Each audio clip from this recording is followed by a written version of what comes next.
బూత్లో కూడా వైజాగ్ మీడియా అంతా మేము తెల్లవాళ్ళు మీతోనే తిరిగాం సార్. మీరు అగ్గిపల్లి తీసుకెళ్ళి మమ్మల్ని అక్కడ మమ్మల్ని నిలబెట్టి మీరు రాంపంతో పోసారు. అలా వైజాగ్ మీడియా మీకు బాగా కనెక్ట్ అయ్యింది సార్.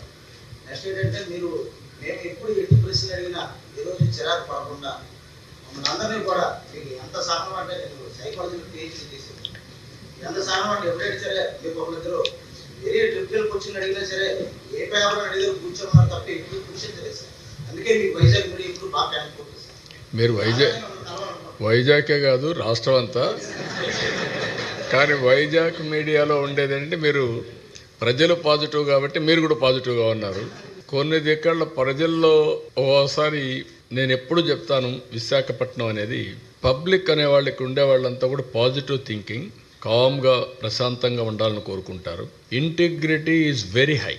నేను సమైక్య ఆంధ్రప్రదేశ్లో ముఖ్యమంత్రిగా ఉంటే నాకు 4-5 డిస్కామ్లు ఉండేవి. విశాఖపట్నం, అప్పట్లో విజయవాడ, తిరుపతి, వరంగల్, హైదరాబాద్ ఇలాంటివి 4-5 ఉండేటివి. అప్పుడు చూస్తే ఎక్కడ థెఫ్ట్ తక్కువ ఉందంటే విశాఖపట్నం.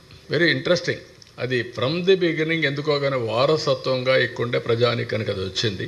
అది కంటిన్యూ అయింది, ఇప్పుడు కంటిన్యూ చేస్తున్నారు. మీరు చెప్పినట్టు నేను అన్ని దిక్కల్లా నేను హెల్ప్ చేసినప్పటికీ, నేను సమానంగా కార్యక్రమాలు చేసినప్పటికీ ఎక్కువ ఆదరించేవాళ్ళు, ఎక్కువ టేక్ అవేస్ తీసుకునేవాళ్ళు ఇక్కడ ఉంటారు. That is a great experiment.